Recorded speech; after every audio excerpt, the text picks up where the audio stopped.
Today, I'll be taking basic Minecraft mobs and upgrading them before pitting them against Steve.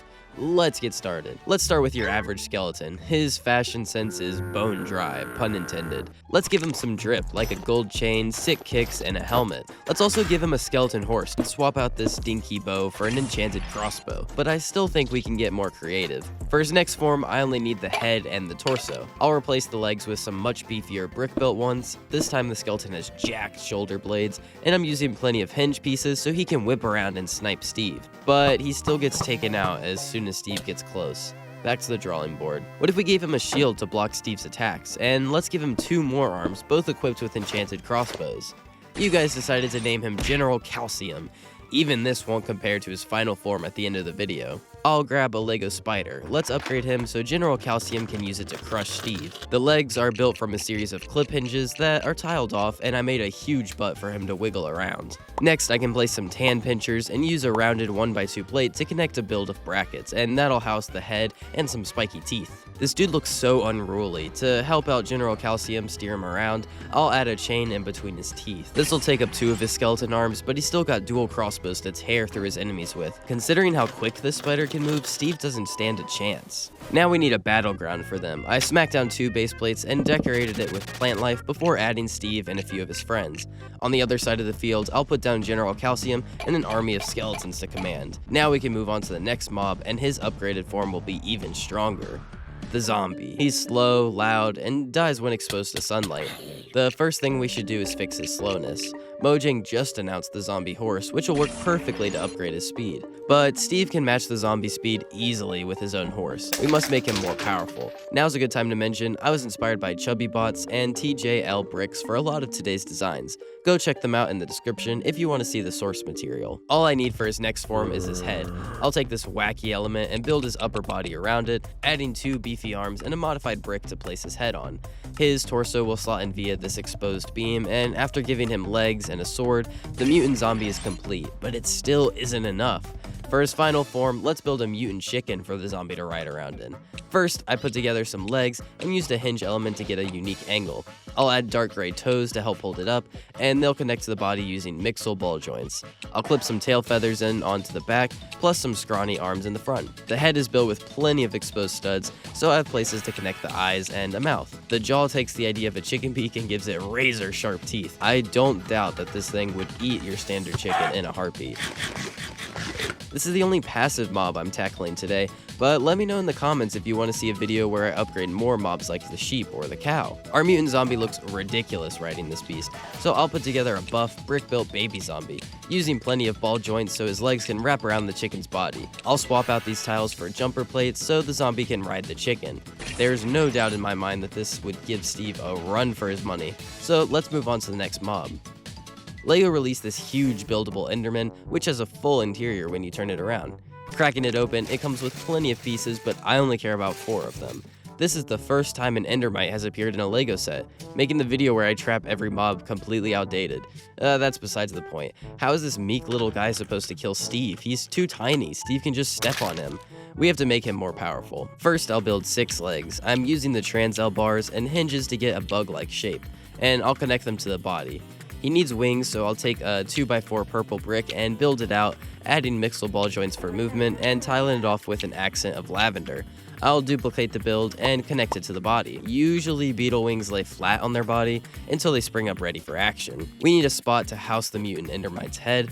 I'll add pinchers and a jumper plate to house the tile from the LEGO set. I'll place a 2x2 plate on top to allow a zombie to ride, and to motivate the Endermite, he'll have a chorus fruit on a fishing rod to lead him around. This looks great. I know I'd be scared to run into this thing in my world. The final product turned out way more spider and beetle hybrid than I intended, but that's part of the fun. On to the next mob. Keeping with the end theme, let's upgrade the Enderman next. Look at his scrawny limbs, bro skipped leg day and arm day. I won't be needing any of LEGO's Enderman elements. I'll start with brick-built segments connected with hinge elements. These will be his legs. I'll clip them to the torso and begin constructing the arms. If there's one thing I know about mutant mobs, giving them 4 arms always works wonders. For the head, I grabbed some 1x1 plates to build 2 eyes and gave him angry eyebrows. The mouth is filled with teeth and a hinged element to allow him to roar with anger. Now I can connect it to the body, and his upgraded form is complete. Setting them side by side, there's no way Steve could take him out. I'll add him to the battlefield, which is getting quite cramped at this point, and move on to the rest of the mobs. The slime cube is another tiny mob that can't seem to keep up with Steve. LEGO made a giant slime cube, but that sells for a hefty price now. Guess it's up to me to make him stronger. First, I'll take 2 modified BrickHeadz elements and build it out so I can connect the head and limbs. The legs are built the same as the mutant zombie, and I think it would be funny if this guy could shoot tiny slime cubes. I grabbed stud shooters and inserted beams and hollowed studs so I can connect them to the shooter and fire them across the room. Do we think this is humane? He's like shooting little smaller versions of himself. I have no clue, but I love his vibe. It gives the energy of an iron golem, the like strong silent type. On to the next mob. Here's the iconic Minecraft creeper. LEGO has made a few variants of him already: the charged creeper, exploding creeper, and enchanted creeper. First upgrade, I'll start by building from a 2x2 transparent brick. I'll add modified bricks to attach the 4 legs, and I'm using these L-bar elements to get a neat angle. I'll add a neck using hinge parts and brackets. Finally, let's top it off with a creeper head. This guy is way faster and deals more explosive damage, but there's still a way for him to get stronger. This is the charged mutant creeper, built from adding various trans blue elements. I'm pleased with how this guy turned out, and he completes the unholy trilogy of mutant Minecraft mobs from the iconic mods. The next form is this huge buildable LEGO creeper. I'll crack it open and toss it together. The building process was a little tedious because of all the tiling I had to do, but the build is neat and dwarfs your basic creeper. It's superposable. LEGO should totally make more mobs at this scale. There's even a secret room inside his head and some TNT and a pig creeper. I guess I'll put him with the other variants, but one of these things is not like the others. Again, this set is cool, but it still exhibits one fatal flaw. One strong attack and he's dead. So let's try to fix that in his next form. I'll start by clipping leg builds to a square base and clip on toe segments so his feet can touch the ground.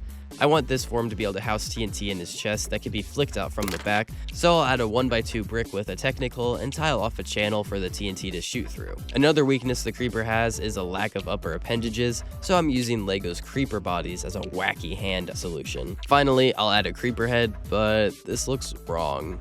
To make him more cursed, I'll add clip elements and squeeze mixel ball joints into 2 creeper heads. Now he has 3 heads protruding out of this weird misshapen body. But if they catch Steve making fun of them, they'll generate TNT in their chest and quickly fire off several shots to put him in his place. The battlefield is so cramped at this point, but the mobs still need a leader to ensure victory over Steve and his friends. Let's upgrade the skeleton one last time. First, I'll grab this 2x4 tile and put together an upscaled version of the skeleton head. But this guy looks bald. Look at his massive forehead. Let's cover it up with a yellow crown to signify his leadership role. And I'll add various colored studs to represent gems. I want the body to be this sort of exposed rib cage, so I put together plenty of 1x2 ribs and used those L-bar elements to slot them into the body. I'm using ball joints to connect the legs, and I'll put together some gold boots with wings of swiftness on the back to help him get strategic positions. I'll give him 4 bony arms. Now he just needs 4 crossbows to wield. Oh, well, that looks disproportional, so I'll build brick-built crossbows that feature flick missile arrows. With that, our leader mob is complete. He's a shoo-in for my favorite upgraded mob form. Let me know which was your favorite and what mobs I should upgrade next. Thanks for watching. Bye!